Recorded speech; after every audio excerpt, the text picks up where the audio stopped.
Hello, everyone. Welcome to IT Live, and it's brought to you by Academy Sports and Outdoors. I'm Texas Homer. That is Ian Boyd. Today, we are going to discuss what run game scheme should we use to unlock the Texas offense. And if we do it well, we can be pretty dangerous. I want you guys to head over to Inside Texas, though, and join for $1. New members only. Awesome community, active community. Whenever I'm researching other teams, like we're going to play another team, I go and look through their boards, and sometimes there's like 3 comments and it's only post for a week. That's not the case at Inside Texas. Content dropping all the time and a ton of commenters, so you will have a lot to read over there. Ian, how art thou, brother? Good. That's great to hear, man. Would you like to discuss outside zone? Yeah, we better. All right, let's do it. All right, so there's one run scheme that we think will fit our personnel, and we should utilize it. And the flexibility of that scheme, we can talk about it. I think y'all were talking in the group chat the other day about angles on wide zone, outside zone, mid zone, and how you can kind of turn the play into a few different things by picking a couple of those to practice as well. So first things first, Ian, give us the introduction up top here on what you think is promising. Well, they got Michael Masunis from Michigan State, who's a very good blocker at tight end. And then they also have Nick Townsend and Spencer Shannon, who all 3 of them seem to be pretty decent blockers. So this presents the challenges and opportunities. The opportunity is that any run scheme you want to run is potentially better when your tight ends are good blockers. Yep. Some of them you like make run game schemes possible that wouldn't otherwise have been possible when your tight end can actually like block a defensive end, for instance. That's usually the big one. Yep. Is tight end versus defensive end. Is this like, can this be a draw? Is this a loss or is this a win? And then the answer to that question tells you what's possible in the run game and what you have to do. Yeah. And you have a good answer for that. So then that's opens up so many opportunities. And you'll take a stalemate. Now it gets real fun whenever they start to be able to win versus defensive ends too. That's that's when you're cooking. Yeah, that's when you're in a whole different world. But stalemate is you can accept, especially because we'll see you normally get a running start into that block as well. But hey, so this is the challenge is that you have a coaching staff that is prone to dabbling in lots of different run game schemes. You have a tight end room that is now capable of accommodating a large number of run game schemes. And then you have an offensive line that could maybe be okay in a number of run game schemes, but would probably be best served if you focused on just a couple. So the grand irony here is that they've actually been incentivized to expand their run game playbook technically by the additions of the tight ends. But your argument will be, sure, run some of the other ones, but you need a core base run scheme, which is funny. I've been begging for a blocking tight end, and this is the one year I was kind of like, whatever, and lamented, like, take a receiving tight end, and then that's the year they take the blocking tight end. And we talked about earlier when Mizunis was on, we loved his like base blocks, and that kind of stuff too, just on like just straight vertical run game. But actually with our offensive line, who we're selecting for is more likely to fit to the outside zone scheme. Will you break that down for us, Ian? I think outside zone. So like last year, I was like, I don't think they're going to be an outside zone team all off season. It's like, I don't think that necessarily fits. I don't think that that's going to be easy to do. Rebuilding the line, it just doesn't make a ton of sense to major in outside zone this year. And then they would dabble in it early in the year, and they were predictably not very good at it. Then they play Oklahoma, and they do great at it, and it was pretty stable for the rest of the year when they would use it, which was pretty inconsistent. And what I'm realizing is that because they Kyle Flood and Sarkisian put such a priority on pass protection from all 5 guys on the offensive line because they want to line up shots to throw the ball down the field, then they end up with a pretty quick line almost every year. Because if you're selecting for pass protection, you're also selecting for good feet. And good feet translate well to outside zone. So it makes sense as a base run play for Texas in that regard, just as a year-over-year thing. Because your guys are always going to be a type that would make sense for it. So just in case anybody's not aware of outside zone, on like a vertical run scheme, the players are going to be stepping forward and kind of staying on this track and marching up the field to a linebacker or something like that, but they're forward moving. Outside zone, you'll hear it as like what elephants on parade, stuff like that. You'll see guys take lateral steps or side steps and they're moving the line in left or right. So it's a horizontal stretch. Flood will call it a stretch and puncture play. So the running back will run towards the sidelines and then he'll puncture up into the line. So that's what he means by quick feet. You want guys that can, as soon as the ball is snapped, move to the side and in a lot of cases literally run to their blocking assignment. And so that just to explain outside zone for the people that don't study any run schemes. There's a lot to commend it for the modern era that we'll get into. Dave Aranda waxed poetic about it at Big 12 Media Days once when like Baylor decided to major in outside zone. And he was like, everybody is designed to stop inside zone. Like all these defenses, it's all they practice, it's all they scheme around, and he knows himself because he schemes against it. And so he's like, we get much more advantage from running this and attacking them with something different. Because if you're in a vertical run play or an inside zone scheme, then the offensive line and the run play becomes kind of a stationary target for the defense. And the defense is like, okay, you go here, and we're going to cause all kinds of problems. On outside zone, you're moving the target after the snap because everybody's moving so laterally. And so when the defense is trying to figure out, okay, you do this, we'll take away this gap. The running back will have to go here and you'll be waiting. That doesn't work as well when the line is moving and the places where the running back could end up are changing as the play progresses. And you don't in body type wise, right? Like you said, you need quicker feet, but you can sort for smaller linemen in that situation too, right?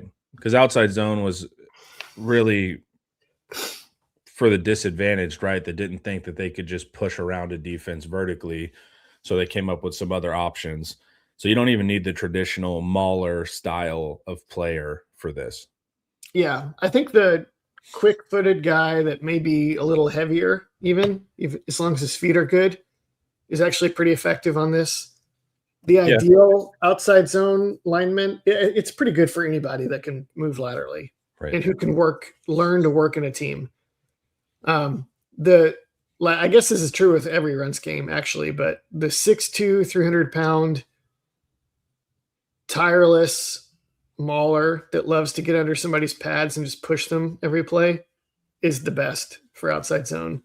And some of the more famous Longhorns that went on to have great NFL careers, like Dan Neal and Casey Studdard and Lyle Sinline, were all outside zone guys. None of those guys were actually that big, but they were tenacious and played with good pad level, and they just loved getting after people. Yeah. Any other? So did you talk through Baker, right? No. Okay, so Baker, how does this scheme make sense for Baker too? Baker is good in outside zone. If you put him at guard, all of us are a little worried about whether or not he's like strong enough. They are going to make it a point to try to make everybody stronger this offseason. But like I said in the article, I don't think anybody's going to be contending for world's strongest man after one offseason. Yeah. I'm sure it can help. But and Baker too, to tackle feet, right? Again, back to the quick-footed nature of him as well. he's none of the. I don't think that strength is going to become a team strength on the line after one off season. It'd be more like, let's get back to not sucking at this. And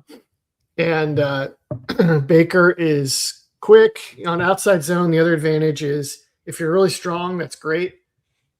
But if you're not, you get to take a few steps and build momentum before impact.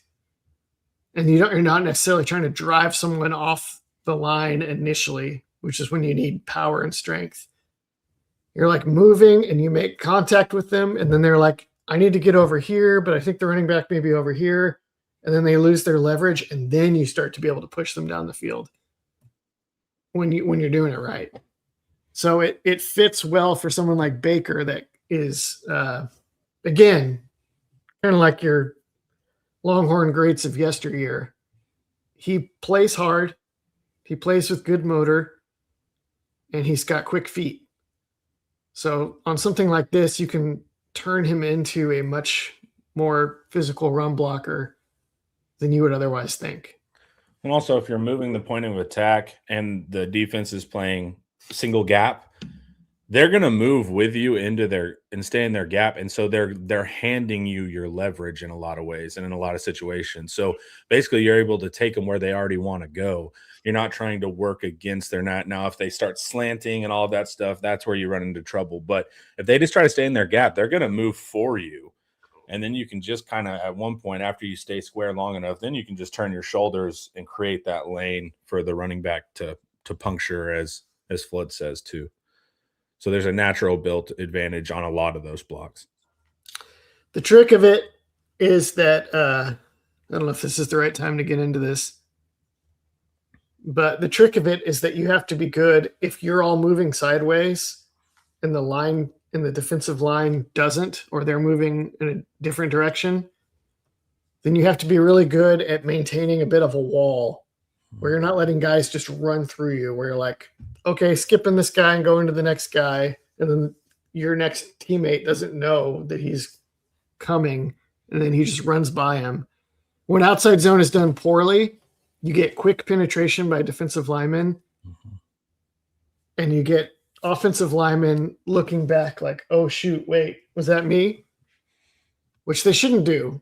Even if somebody goes by, you should always just move on and hit somebody else. And then if the running back makes the guy miss, then you're like second level burying a linebacker, or at least like making somebody work on that play, even if it's a disastrous play for your team. But that a lot of times that doesn't happen, and you get the whoops. Yeah, and you need the backside of the play, because really you're separating the defense. So the backside is going to, at the end of it, end up walling off the backside of the defense. The front side is going to move them. So you're kind of fighting on two fronts, even though it initially feels like outside zone is moving totally in tandem. It looks like that, but really they're trying to split the defense. And the worst thing you can have, like you said, is the guy that gets penetration and forces the running back into cutoffs early or earlier than they want to, because that's how you can beat the play and dictate where the running back goes. So you need to make sure you don't get beat as well, because that can dictate what the offense has to do at that point.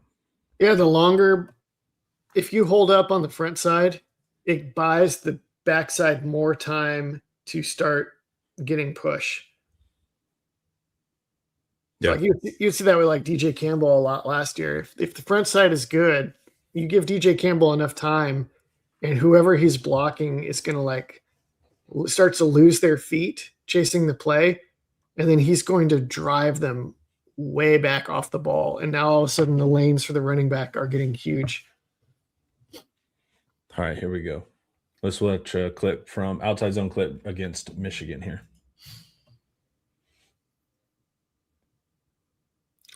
By the way, it can be very hard to tell inside and outside zone apart, depending on how the team runs it. The key for Texas is that on inside zone, they go laterally, but they hit the next guy's inside shoulder and push him out. And on outside zone, they're trying to reach the next guy's over's outside shoulder. And the running back, instead of aiming for the inside, he's aiming outside of the tackle or outside of the tight end, and then he cuts back. The aiming. I always look at the aiming point first whenever it's questionable. See how the back is kind of staying flat outside, and then he's stretching the defense. Flood says this in his clinics all the time. Watch how the running back will stretch out the defense, and then he will turn and puncture. Right there, flatten them out, turn up. So you can look at the aiming point and the track of the running back too to help you. They're going to run parallel with the line for a little bit. Clark was just getting good at this. I know. That's when I was seeing your clips. I was like, it's funny. I don't go back up to, you can see like, so the center and both tackles are back, right? Baker may not play tackle, but he's back. Gooseby does a good job. He hits his guy, and then he ends up pushing him out a little bit. He doesn't do like an amazing job. 90-degree angle here. This is classic Texas as well. This guy right here, 90 degrees. A guy on the ground as well. Ooh, pretty good. This is looking pretty Texas-y right here, man. Robertson gets outside though and pancakes his guy. And then look at the backside players here. You got that arrow like right over what we're trying to see. I'm trying to point it. But watch the backside players too, how they get into a seal. Yeah, but I want to see Robertson, and you're blocking him. The guy on the ground, or is that Hudson? That's Hudson. God dang it, Connor.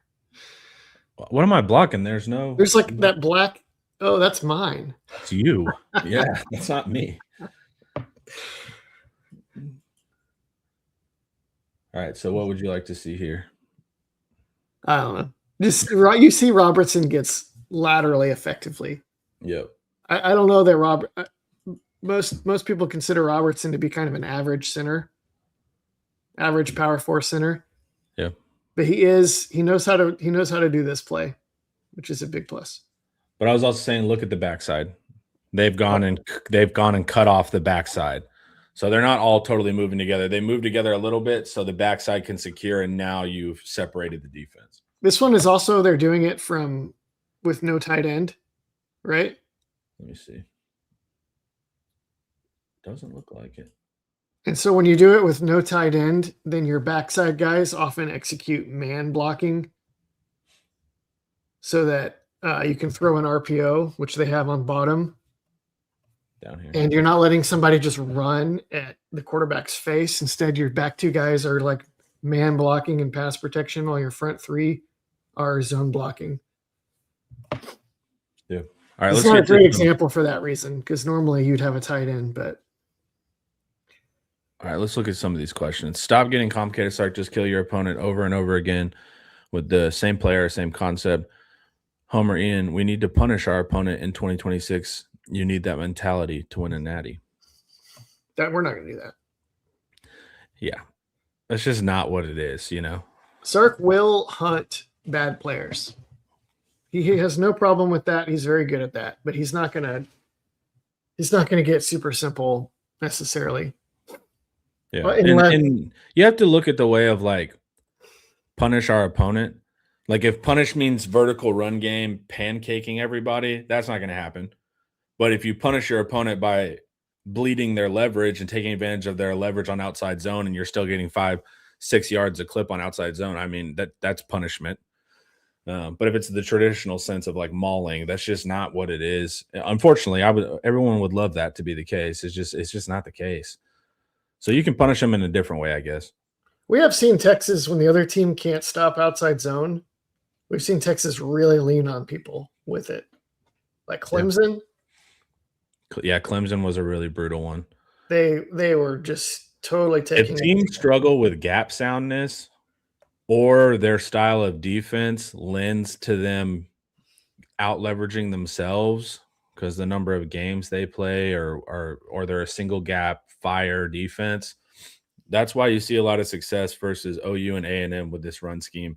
Well, we'll get into that. Don't blow the lead. Sorry, I won't get too ahead. But that's why you can see it versus certain teams and then not others. We'll talk about the Georgia elephant in the room where this scheme doesn't really work though, as well. So yeah, we'll get to that.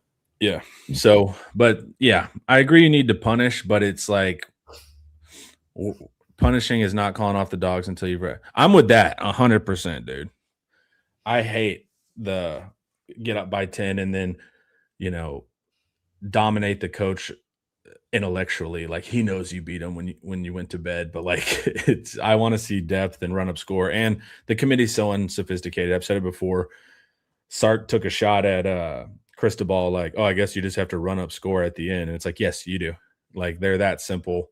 Run up score if you can. Plus, you don't want to deal with you want to see what you have in depth. You don't want to deal with the disgruntled nature of NIL. Like give players opportunities. So I agree. Run up scoring that way. I just don't. You just won't punish them in like a mauling sense, like running a ton of duo. They might, but I'm not guessing that can happen. I don't think I care very much about that. I know. Well, it's just it's when- fun. It's fun for the male ego. Like I enjoy it too. But like I said, you can punish. You should know when you've dominated a team, you shouldn't need the scoreboard to validate your feelings. Shouldn't and what you need are very different.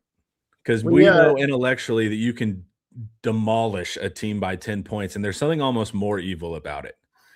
And I get what we did last week, and that's what I'm saying. There's a beauty in that, but I'm telling you, these voters have no understanding of that. They're either scoreboard watching. Well, it matters, Ian, because the voters are what determine your future.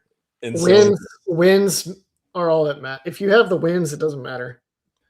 Sure, but we had a big flag game last Friday against one of the better teams, and we obliterated them. And we spent the second half. I was like, "Who hasn't caught the ball yet? Yeah, let's make sure we get the ball to everybody on the team." But that's a fun position to be in. But that's why I do agree that sometimes we go into the intellectual battle more of an NFL style, and I like it for that. But just the voters are not sophisticated enough for that. And then also too, you do risk when you're playing that style them to surge.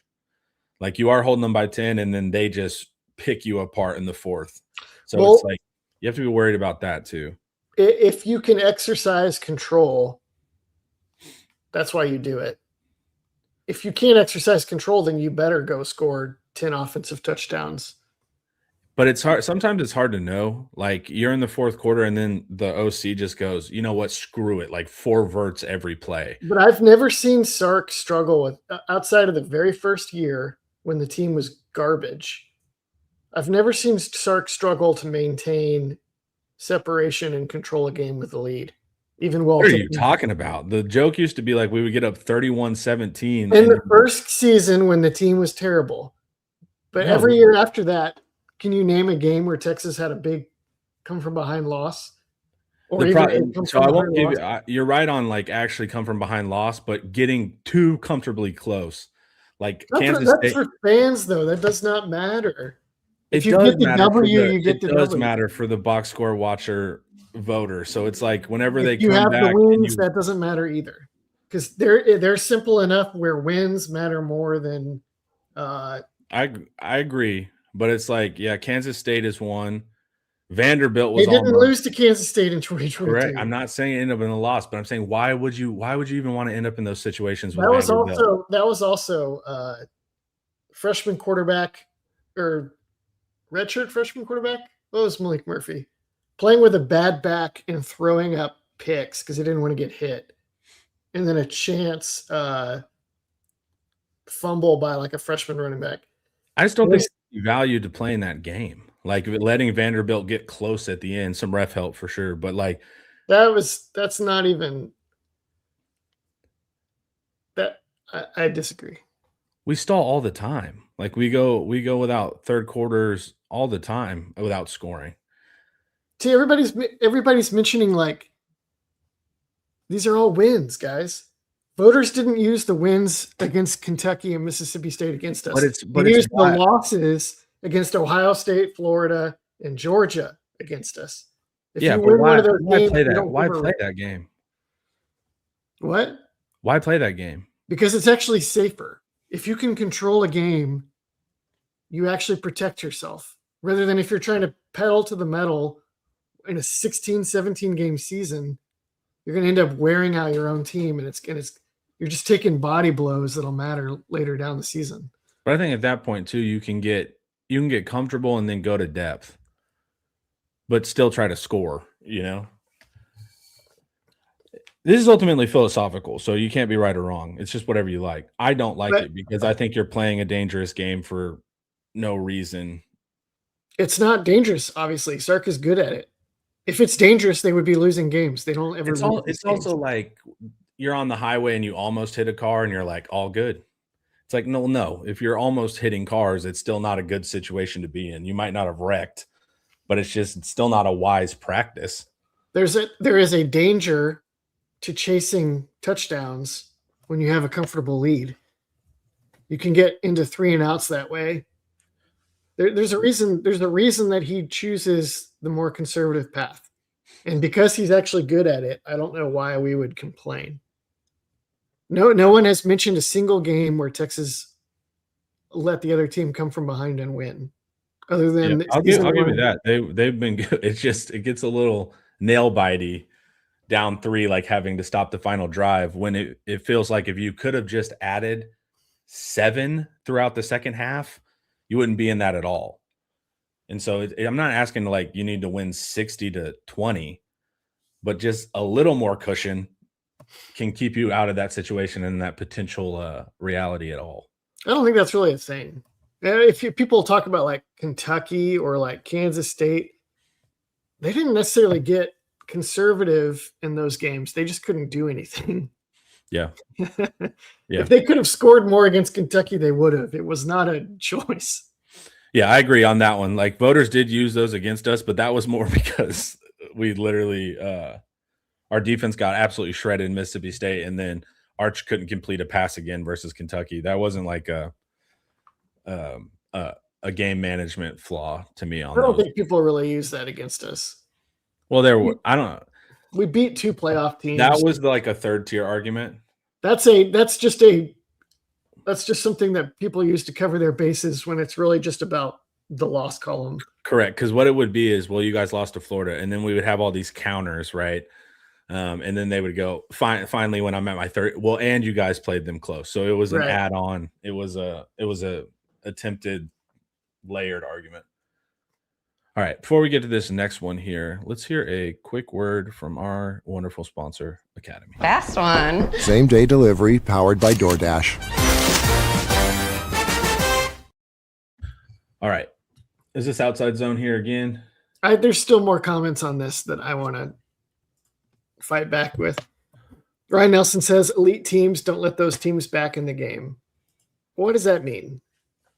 I don't even know what that means. Like, are you saying that we won't find elite teams in history that won championships that didn't have close wins?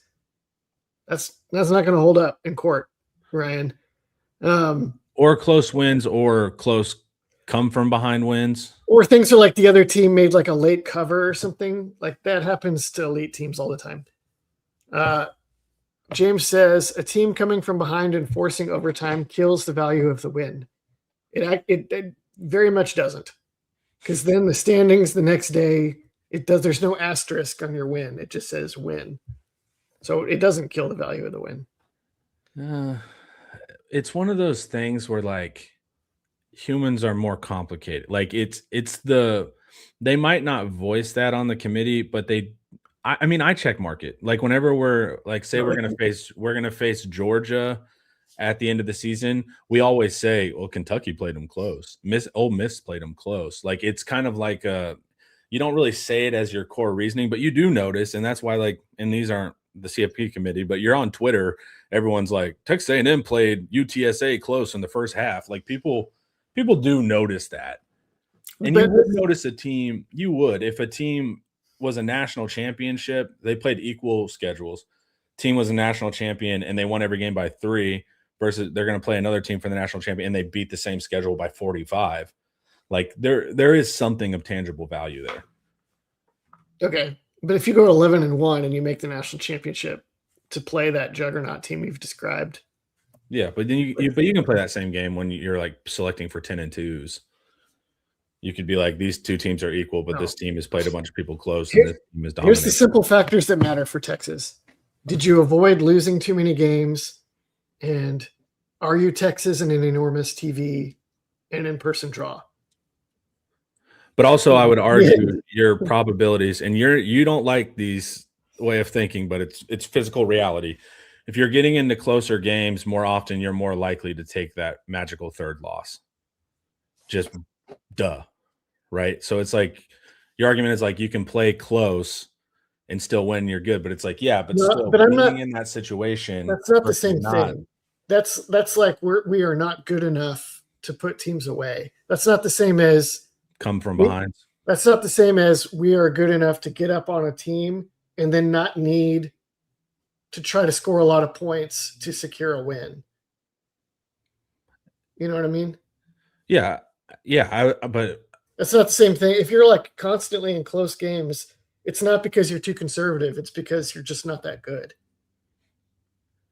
yeah, but in a way, it's like more frustrating for me when it's like, how did we just score 25 in 4 seconds and then just choose not to continue to brace that? And now there's teams like Ohio State, right? They follow that exact same mantra.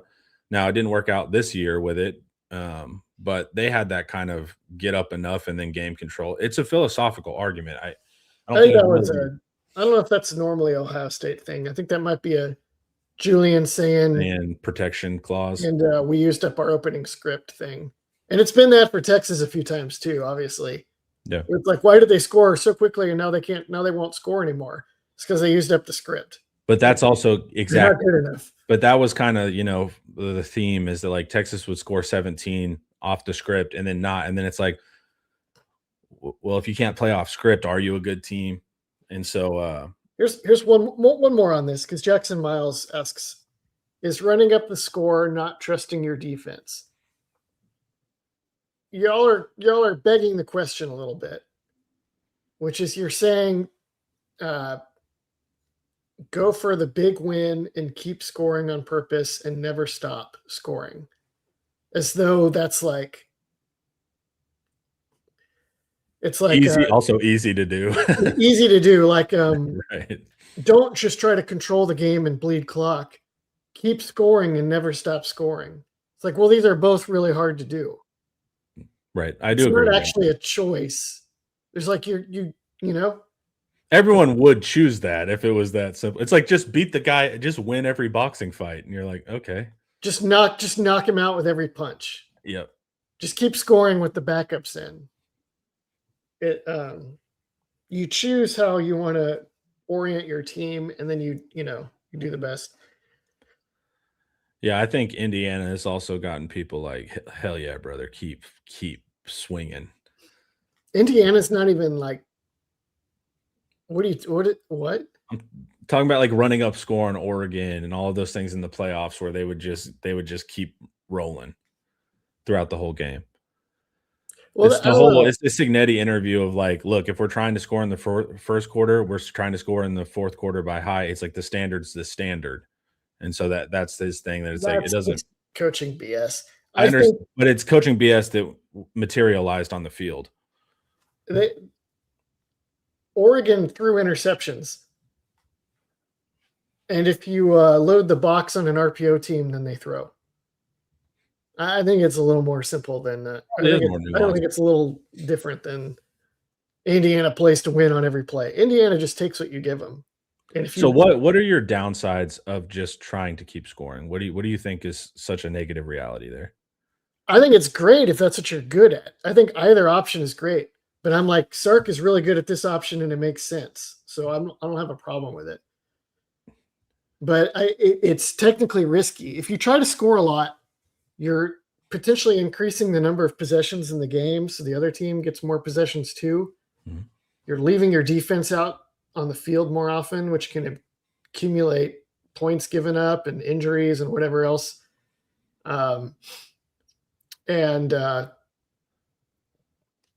You just trying to score a lot. But you said like, necessarily means throwing. But you said when like throwing, you risk going and sack strips and interceptions. Yeah, I mean, sure. But it's like you said, you risk going 3 and out trying to do that. It's like Texas already goes 3 and out. Like Texas already in 3rd and 7 all the time. So it's like it'd be different if this was an efficient offense, but you're kind of like arguing that these things would be negative, but we already do that. And that's why we've seen teams be able to come back, because we get up and then our offense doesn't work for a quarter and a half and they get back in the game. But then that's not the problem. In that case is not Sark choosing to be conservative. The problem is Texas not being good on offense. Yeah. But that's a totally different thing. I'm saying when Sark has been conservative and bled out the clock and set on leads, I'm great with that because he's good at it. He did it When with he's Alabama, not he good did at it with it, Arkansas. when he's not good at it, the problem isn't the philosophy. The problem is they're sucking, you know? Yeah. And there are teams for whom, like Liberty Hill on the slot T, drink up, Connor. Yeah. They have this, they play with pace throughout the game. And it's hilarious. You're like, you are a running team. Why would you not just run out the clock with a lead? It's like, that's not how they play. They play tempo and come at you and run the ball with mixed direction. And they're not trying to get 3 yards at a time. They're trying to hit home runs. And so they will play games that go like 70 to 50. And it's totally great. That's what they're built to do, and they do it well, generally. So either direction is fine. My thing is like, I don't give a rip about the voters. And if Sark is good at controlling games, then just let him control games. Sure. I'm okay with it. My philosophical thing that bothers me more is the lack of spread and spread QB that has freedom to do things on the field. I prefer that style. Well, we've both had to relent to the Sarkisian style. As long as it works, I'm happy to watch and cover. I think we lost your audio for a second. Talk. Testing. All right, you're good. All right. Is this outside zone clip? I'm sure. Here we go. Yeah, after all that clip too. How did we get? All right, so you saw this tight end come from the backside of the formation to attempt a block on a defensive end. This is the most common way they run outside zone, which is split flow with the tight end, and also with, they usually have a receiver like in motion across the formation, or like, yeah, this one's across the formation, just to change up the strength of the formation at the last minute. So the defense is adjusting to that. And then you also hit them with the like wide aiming point of outside zone, often in the opposite direction. This did get them into trouble with Georgia in 24, where this motion would tell Georgia like it's outside zone. Yep. So then they would play to stop outside zone. So that was not great. But generally, this is very effective for them. And split flow, if you guys are wondering, the offensive line will move up in one direction and the tight end will work against the grain. So anytime you hear split flow, that just means tight end is running in the opposite direction as the offensive line. Decent by Connor Robertson again. The trade looks pretty bad. But you see here, right? Like this this upfield penetration that happens here, he's able to take him and run him out of the play, but it does force the running back to cut back earlier. See this penetration right there. So you don't want that, actually. So once it happens, then sure, run him out of the play. But now this track has been skinnied up and it works. So it's got to be aware of that too. Clark was doing pretty well here, man. Johnny Jackson, the Emperor X8N, says this is inside zone, not outside zone. It is very hard to tell at times with Texas. I think I leaned outside zone on this one because if you watch Baker in particular, you can see how wide he's aiming on the defensive line. And then plus that's kind of what we're watching for on this anyway, is the specific play of Baker and Gooseby and Robertson. And then the running back, let's see here. The running back is aiming pretty wide as well, even though he cuts back pretty early. Yeah, but also the cut. Yeah, I mean, there is a defined cut there. But also how quick they get to that second level is pretty nice. What front are they in? Are they in a 3 or a 4? I think they're in 4. Yeah, they're usually in 4, Michigan, or they were. All right, cool. Any other final things on the clip? No. Right. Robertson, Baker, and Gooseby are all good at it. I think Seymour, if he's eligible, would be good at outside zone. He didn't run it a ton at his previous school, but I think it makes sense for him. That's what I noticed when I was watching his clips. It was a lot of vertical run game. And if they did run outside zone, it was almost always just a ruse to put the ball somewhere else. So they weren't like running it. That is a hang up, but I think he'd be fine at it. Sikorsky is similar. And then Siani ran it some for sure, right? Yeah. Pierre and Siani ran a lot of sweeps and stuff too that you could just see how well he moved. Who did Connor? Siani. Siani is a great athlete. Yeah, and so when he gets running in space, he looks good. But he's not super big and strong, which is just one more. He's very much a tackle. Yeah. All right. So I got too ahead of myself earlier when I mentioned this, but there are 2 teams that this style kicks their ass, and they can overwhelm other teams that don't play this style.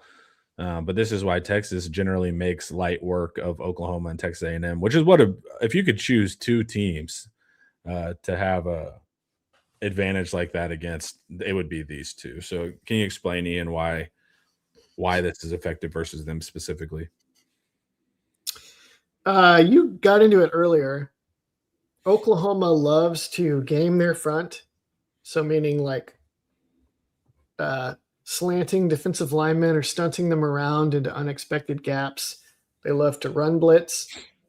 And they also love to have their linebackers just absolutely charge downhill into running plays and run through gaps. And then just try to fill behind them with their safeties who are always like 210 pounds and paying attention to the box and really good at tackling, right? So because that's Oklahoma's style, outside zone run well routinely gives them fits. And if your back's good at exploiting the open gap when it's there too, that'll also really unlock it. You do have to be good at the play in general. But no, I'm just talking about how crucial it's not a gap scheme, right? He's not following somebody. So the back has to have really good ability to read. And if you can do that in quick time versus A&M and Oklahoma where they're moving gaps and getting out and you can identify, oh, he screwed up, then you can really punish them. They also, so A&M is similar to Oklahoma. Plus, I was going to say this for A&M, but it's actually true for both of them. They often have like ends or edges and linebackers that play for the negative play. Mm-hmm. And both of those teams are like, look, we're going to have safeties that will make sure that it's not a touchdown. You go chase the negative play. And if we give up 5 or 6 yards, that's fine because it's going to happen again the next play. And if we get a tackle for loss, if they get 7 yards on first down and then we get a tackle for loss on second down, then third down, it's 3rd and 6. And now we're blitzing. And our pass rush package is great. And our blitz package for both of these schools is awesome. Yeah. Right. So both of them are just philosophically looking to force third downs where they can blitz you all the time. And they will absorb positive gains all day long because they're like, well, you're not going to score a touchdown because eventually we'll get the negative play and then we will kill your drive. It's basically Sark's philosophy applied to defense.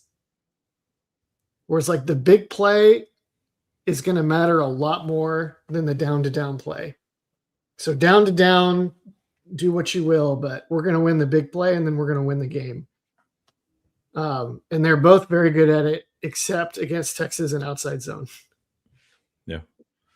It is a Sark philosophy of like, I don't care. I'm going to scheme 6 touchdowns. And I really don't care what happens the other 70 plays. Because 6 of those I'm going to get you. And so, yeah, you're right. It is similar in that regard. Yeah. All right. So that's in 2 games, and this is all Wisner too. It's not like it was even. Can you scroll up just a little bit? 2 games against Oklahoma. This is only running backs. I took out the quarterback runs, which were actually pretty effective against both of these teams as well for similar reasons. 51 carries for 252 yards, 4.9 yards per carry on Oklahoma. It's been good against Oklahoma. 64 carries for 362 yards at 5.7 yards per carry against A&M. A&M has sucked against outside zone the last 2 years. I remember when we were doing the tape study, it's like these guys aren't sound. Like you can, Yeah. and you saw Arch, right? Well, the whole goal is like the safeties will come clean it up, and they didn't realize how fast Arch was, so he just runs at the safety and just runs right around him too. Oklahoma's been better at it. Oklahoma's just had better players on defense than A&M the last couple of years, but they have been very vulnerable to big runs, which lead to points, which has been death for Oklahoma for the last 2 years because their offense can't score. And it also just has allowed Texas to like sit on the ball some in that game. So if this was Brown or Smothers, at least 3 of those runs would have been house calls. Yep. We've talked a lot about that. That's what's so nice about the explosivity is like, once again, Sark has to be right less of the time with these kind of things. And so, yeah, that's what would be crazy. You know, Trey had great games versus these guys, but still like there's no one between him and the end zone, and the safety would just be run up and able to get him. I wish we'd kept Clark, and I wish we had maybe Smothers or Brown can do this anyway, but I'd like the ability to be able to control the game and just sit on the ball with outside zone.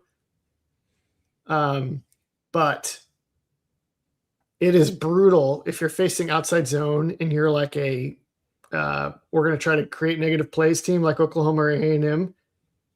And then if the running back can turn a mistake into 6 points at any minute, then that becomes just disastrous. Exactly. Right? Yeah. It blows up the whole conceit of A&M and Oklahoma's philosophy. If you can just turn any given 1st and 10 into a 60-yard touchdown run, then it's checkmate. All right.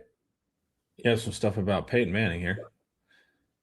Peyton Manning ran outside zone with the Colts for years and years. So Edgerrin James and who was the second one he had that was really good? You're not going to be able to help me on this. Someone in the chat will. Joseph Adai. I was young and I'm not a huge NFL fan. Adai, yeah. For years and years and years, the Colts majored in 12 personnel and outside zone. They would also run a version where the guard would block down and then the center, Jeff Saturday, would pull around to execute the reach. They did that a ton. And then Peyton would say, like, we'd play 12 personnel, and then however you tried to play our second better receiving tight end dictated if I was going to call this run or that pass. And then he went to the Broncos, Peyton did, and they were way more passing, and they were always in 11 personnel with Wes Welker in the slot. And that was a different kind of deal. Just a little Manning history for you. Yeah, thank you, dude. There's a ton of institutional knowledge in that family on outside zone and operating an offense with that as the foundation. So here's a diagram of what we showed you in an earlier clip. The split zone concept where the tight end runs and goes and blocks this backside end. So you can check that out.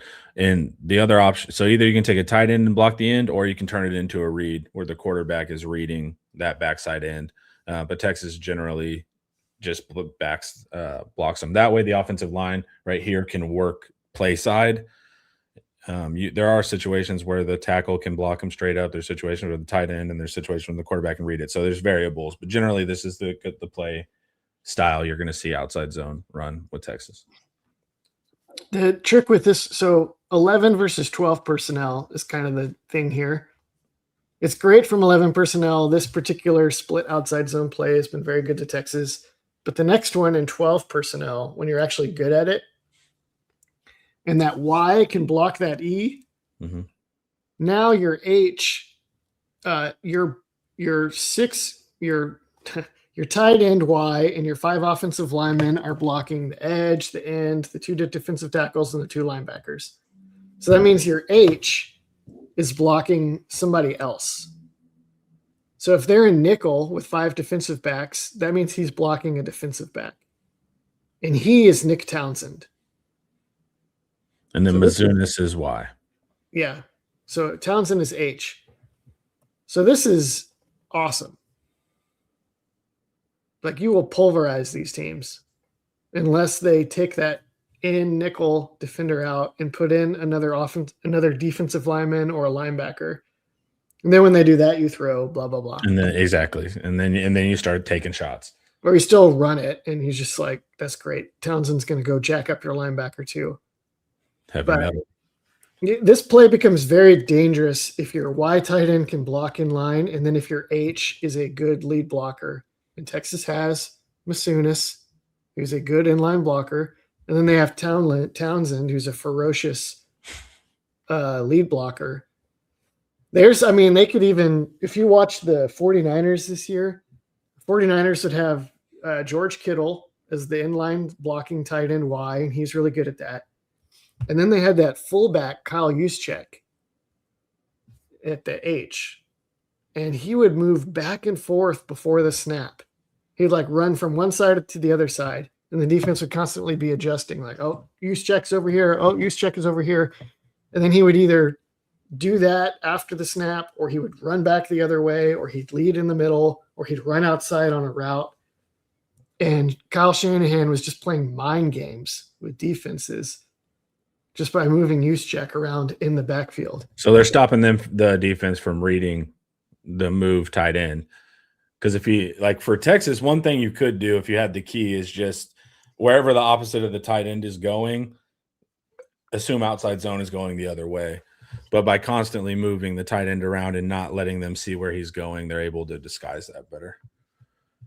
All right. Before we keep going, here's a quick word from David McClellan. Big financial decisions don't have to feel overwhelming. There's someone who can guide you every step of the way. David McClellan is a fiduciary financial advisor with Forum Financial, and he's working closely with his clients as a true financial life coach, guiding every aspect of your financial journey with expertise and care. If his name sounds familiar, that's because David was a swimmer at Texas and a member of several national championship teams. Today, he channels that same championship mindset into helping people win with their finances. David specializes in financial planning, and he's contributed numerous articles to Kiplinger on the topic of retirement tax bombs. And right now, David is offering viewers a free intro consultation to assess your financial situation. Do not miss this chance to get personalized guidance from a trusted expert. To schedule your free consult, email David at dmcclellan@forumfinancial.com, or you can call him directly at 312-933-8823.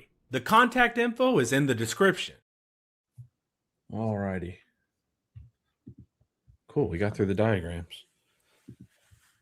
That's outside zone. Let's see what we have here. Is there anything else in that article? Is that pretty much it? You talked about a little bit of the RPO world too, that you didn't draw a diagram, but the other things you can run off of it, you can talk about. Play action is the big one. Roll out. Manning can throw on the move. Some of the zone read stuff you can do from this is really nasty.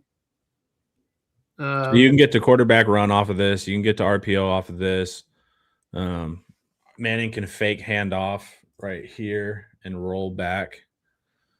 The other thing we've talked about a lot already, and maybe more because I wrote about it a little bit more today, is that when you create all this versatility and power in the box to run the ball, then you start those safeties have to get more and more nosy and involved. And then the cornerbacks are much more isolated on X and Z. So like in an ideal world, when you're running 12 personnel or 21 personnel, the fullback and a tight end, it works best when the quarterback can throw the ball outside and down the field. It's like, this is like your traditional old school NFL offense where the goal is run the ball, throw it over their heads. And that's why Sark likes 12 personnel so much, is because it's like one of the best practices for achieving that outcome, which is the outcome he wants. Just get his 6 touchdown plays right on the 6 post routes that he schemes wide open down the field. And last year, Texas didn't have great tight ends to command a lot of attention in the box. And they didn't have outside receivers that were necessarily getting open down the field one-on-one. They had Arch Manning. Now they have the outside receivers and the tight ends. So everybody's been fixated on the offensive line. And the running backs. And I get it. And those things don't not matter. But they did fix the 2 things that were wrong last year with run the ball and throw it over their head philosophy, which were tight end and outside receiver. That's where Texas was maybe the most deficient last year, right? Yeah. Maybe running back was worse, but for what Sark wanted to do. they had a lot of deficiencies. Yeah. The offense wasn't very good. Left guard, running back, those maybe were worse than receiver. But the receivers were not that good at getting open down the field either. Yeah. No, they were not terrible, but they were not great like you'd want to be. Yeah. And then also, can you explain too that, like, when we talk about the outside zone system, there's even different aiming points, so you can change the angle at which the running back goes. I've heard it that like most teams aren't running every gap version of zone. They'll pick kind of one that's an interior and one that's outside. So like wide and mid together or something like that, but they're not like going through every gap. But can you explain to that even within this system, there's different gaps that you can theoretically aim at and hit? Well, it's almost like different plays. It is, but they normally, yeah. But it's the same overlap between them. So wide zone, sometimes people call outside zone wide zone. And if you hear wide zone, that means they're just trying to emphasize that the way that team runs that play is for the running back to aim really wide. Surprise. Shocking. For like the D gap outside of the tight end. Maybe even if there's not a tight end, that's still how wide he initially aims. Yeah. And then on every version of every zone play, the running back's going to aim at one point, read the defense, and make a decision whether to keep going that way or to cut back here, blah, blah, blah. So wide zone on this play, he would aim. They would run it, say they run it to the right or the bottom, and the running back would aim to run outside of that Y and then cut back as needed.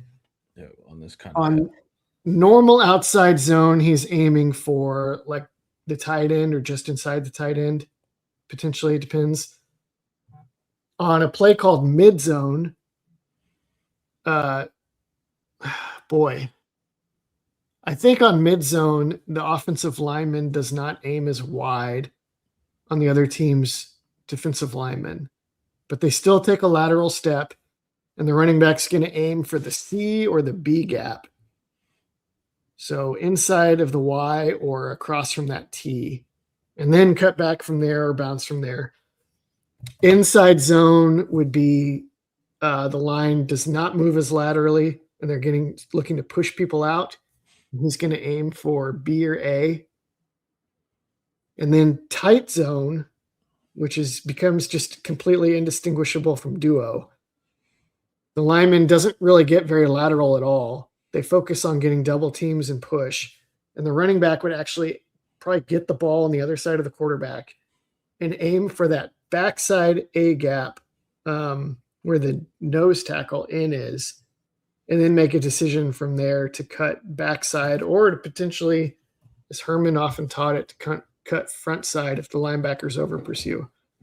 So that's four different zone plays with 4 different aiming points for the running back and the tight end. I have seen Texas under Steve Sarkisian do like all 4 of those. Yeah, but there's versatility within this zone world. So that's the running play that we think we can unlock. We think we have the offensive line for it. We think we have the tight ends for it. And we think we have the running backs for it. And also the wide receivers for it, even though you don't traditionally think that when you're talking about the run game. So I would do, if I in my ideal world, if they can get it right, I would want them to focus on wide zone and duo next year and barely do anything else. which is Yeah, what I they did mean, against Oklahoma. well, quick, we're already out of time, but quick, Georgia plays outside zone really well. Oh yeah. And so the problem is you're gonna kind of run into this same Georgia issue. They're built for it just schematically from what Pax told us. They're really good at it. They're designed for that. They actually struggle more with vertical run game at Georgia. So even though you're going to continue with he was saying for the linebackers duo is going to get up on them quicker. So A&M and OU are going to likely still be a success, but you're probably going to run into the same problem versus Georgia with this scheme. Yeah, but yes, I will say Georgia recruits 5 stars at all the defensive line positions, linebacker and safety. And so any run scheme you come up with is going to have major trouble with Georgia. You just can't plan on beating Georgia with the run. That's just not how you beat them, period. Attack the corners outside. Yeah, I don't think you want to be able to not have disasters when you call run plays. But yeah,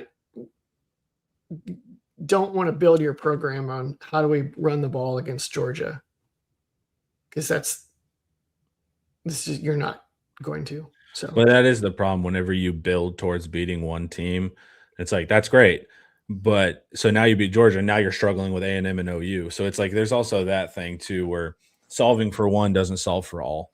Well, I think if you could actually do it, and you could build your program to be able to run the ball on Georgia, then you're going to roll over everybody else too. So I don't know if that's necessarily a problem. My problem is more. But I would say you wouldn't select for being outside zone focused if you're trying to get Georgia more. I don't know. Yeah, maybe not. I don't know. I haven't spent a lot of time thinking about how to run the ball in Georgia because I just feel like. I mean, I do, but I agree that the best way is if they play off, throw a short route to the receiver. If they play on Cam Coleman, you need to go up into the sky and get it. Georgia's not a top 5 team anymore, not the standard. So I can see that argument for Georgia, like overall in college football, just because they haven't made it super far in the playoffs. But for Texas, psychologically, whoa, they're the standard. I don't think that makes sense for Georgia either, because Georgia has won the SEC 2 years in a row. Sure, but I think they're just talking about Georgia being 2021 Georgia, where it's like the national championship. No, but if you're winning the SEC every year, you are a top 5 team. You're the number 1 team every year in the best conference. I think it's just going. Yeah, but I think all of that's shifting. It's not shifting. It is. The best conference argument is 1,000% shifting. No, it's not. The Big Ten is garbage. They just have a couple of good teams. Correct. But it's like that argument is 100% shifted with them winning the national championship for several years. Well, okay, but the argument is wrong. Georgia is a top 5 team. So yeah, that's kind of the I can see if they win the SEC. But to us, the point is they're not getting far in the playoffs, Ian. So like that's you got to acknowledge that there's always 2 sides of an argument. You're just like, they're in the playoffs every year. Yeah, and then they lose. So it's like when they went from not losing, right? They went from national championships, winning national championships. There's inherently a drop off in not being in that position. Yeah, but they're top 5 easily. I think I'm fine. I think I'm fine with that. But to act like the standard, it's not the Georgia. Georgia's not the standard of Georgia. It's not the early 2020 Georgia. It's just not. But it doesn't mean that they suck. They're not as good as they were. Part of me wants to say that Texas fans aren't allowed to say anything negative about Georgia. Well, I'm fine with that. But because to me, Georgia is the standard for Texas too. Just in general, right, like that. Right. That's they have this unique thing over us. Yeah, like that's the litmus test. So to me, it's like even if they're not top 5, well, what does that say about Texas if they can never beat them? And so that's the thing. But to me, psychologically, Georgia's the test right now. My bigger the other objection to make is that they're not on the schedule. Yeah. Thank God. So, better plan on being able to beat them if you make the SEC championship, though, because they are usually waiting. You're right there. All right, guys. Thank you. We have a lot of good programs coming up today. At noon, we're going to have a defensive film study that's going to come out. It's not actually a film study. It's a podcast. Jeb Bush is going to take us through the transition from Tom Herman, what it was like to be a player under Tom Herman, his tactics as a head coach, into Sark, into losing that year one, into turning it into a championship team. And then Drew is going to talk to us about the mindset that they had in the national championship and all of that. So it's really, really in-depth player perspective. You're going to get some information that you would not know as a fan about what it was like to be in those programs. Is that already recorded? Yeah, it's recorded. So I'll put it up at noon. That sounds terrific. Yeah. So that one's a lot of fun. Tune in for that. Look for that. And then we have some other good content that I'm going to film today as well. So stay locked in, guys. But first, head over to Inside Texas and join for $1. New members only. Guys, this was IT Live, and it was brought to you by Academy Sports and Outdoors. Later.